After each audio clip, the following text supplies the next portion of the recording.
It's Thursday afternoon, one more day until the end of Photokina for us as we move on to our next adventure, which actually is going to be crashing once we get home for at least 24 hours.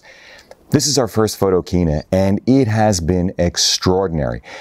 As Steve Jobs said, insanely great. The number of innovations, the number of players really on the ball, the momentum that they have, the innovation is just extraordinary. But the biggest thrill for us has just been you guys. We're walking along the street and people come up and say hello, and it's wonderful. The web continues to be an amazing place. It's a reaffirmation that not all is terrible. Here's the point that I want to make though. When you go to an event like this, you have to pick and choose. There are simply hundreds, if not thousands of exhibitors, and you have to decide which are the ones that are important.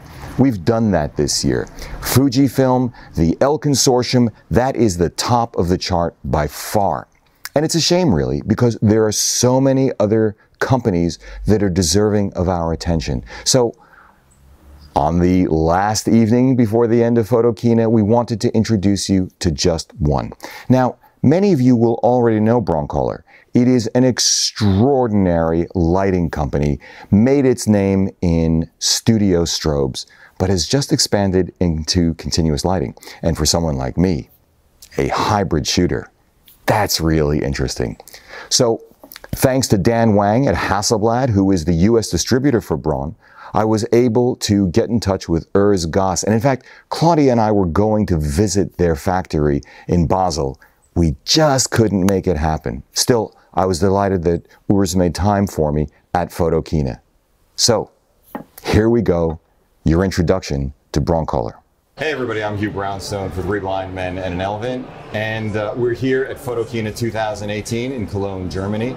I'm delighted to have Urs Goss with us. Urs is head of sales and marketing for broncolor, the renowned Swiss lighting manufacturer. But with that said, it's a niche market that traditionally broncolor has served, and many of you might not be aware.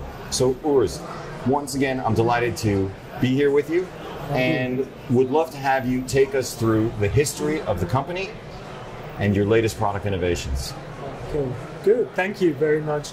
Well, Bron is a family-owned business. We're 60 years old this year, founded 1958. It's Congratulations. Just third generation has joined the company. And we have produced light for photography ever since. So light, especially flashlight, but I would say it's just light because we're going to talk about this product later on.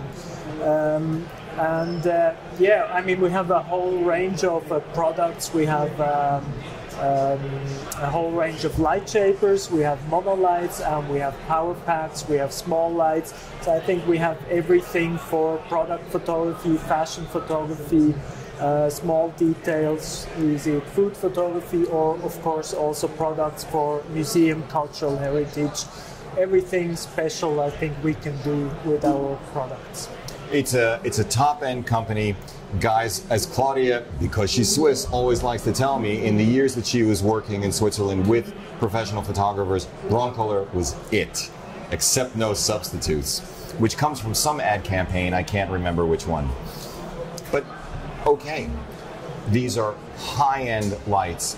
I'm really interested in this latest light of yours. It's the LED F160. So this is continuous lighting. Yes. Could you take us through that? Yeah. So we have continuous light in our range for a couple of years already, but that's HMI. And we were always asked when is broncolor going to bring out an LED, but there were two things missing for us. One is very important, is shaping the light, and the other is quality of the light.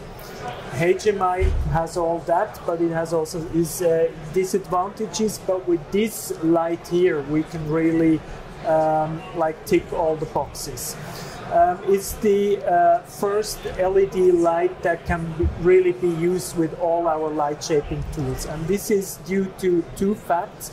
First of all, the construction of the LED is done in a way that we have a very wide spreading angle, which is important because we want to use the whole reflector. The other thing is How do we pull this off? Yeah, there we go. like that. The other thing is this diffusion cap, which spreads the light really evenly in all our light shaper. And the third fact is also that it is focusable, so you can adjust your light point in the reflector. It's interesting. I switched from hot lights, ARRI, years ago, to LEDs because I melted the faces off of several people that I was interviewing with those lights. LED, of course, doesn't do that.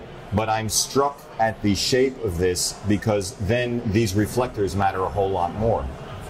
That's right. Yeah, that's right. That's the whole point. Usually an LED just goes straight out, but with this construction we can really use the whole inside of the reflector and use the full potential of all our reflectors. But the other thing that is very important for us also is the color rendering index. And we're very proud to have achieved 97 or above 97 over the entire range, and 98.6 at 5,500 Kelvin, which is really exceptional. So we are really matching the color we are used and the flashlight now with LED as well. And you do have the ability to tune the magenta green spectrum as well? Yes, you can adjust the magenta green, you can adjust the full range from 2,800 to 6,800 Kelvin. So that's all included, yeah. So you talk about consistency in color renditioning index, but you also speak about consistency in output. Yeah, I mean the color and the output consistency are two very, very important factors of all our products. All our flashlights have a constant and accurate color output.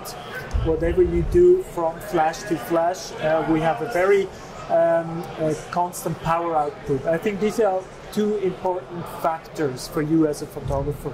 And this is all, of course, included in this light as well. This form factor is really appealing to me. The LED panels were great. They freed me from the heat. Then, on the other hand, I was always frustrated because I could not get much softer diffusion because the light modifiers weren't there. And even light modifiers that have come since then for panels just don't do it. But big soft boxes, umbrellas, to really envelop a subject, this can do that. Yes. Now, this mount is proprietary, which is what allows it to use everything else that broncolor has ever done. Yeah, that's exactly right. Yeah, it's the broncolor bayonet. So all the existing light shapers in our range are fully compatible with this product. Now, some people would say, and I certainly understand it, that if you're a working pro, this is a value because it will last a long time and it does the business. For someone like me, this is very expensive in comparison to what I usually use. But I mention this because not only is the build quality excellent, not only are the light metrics so good, I love the design. And you're annoying the heck out of me because I can feel my wallet beginning to burn in my back pocket, Urs. Thanks a lot for that. Anyway, guys, that's just a quick take on a legendary, actually, brand. I'm delighted that we've had a chance to meet here at Photokina. Urs, thank you so much. Thank you. For Three Blind Men and an Elephant here in the really noisy, next year, you've got to put some soundproofing up over this thing. We will do. I'm Hugh Brownstone. See you next time.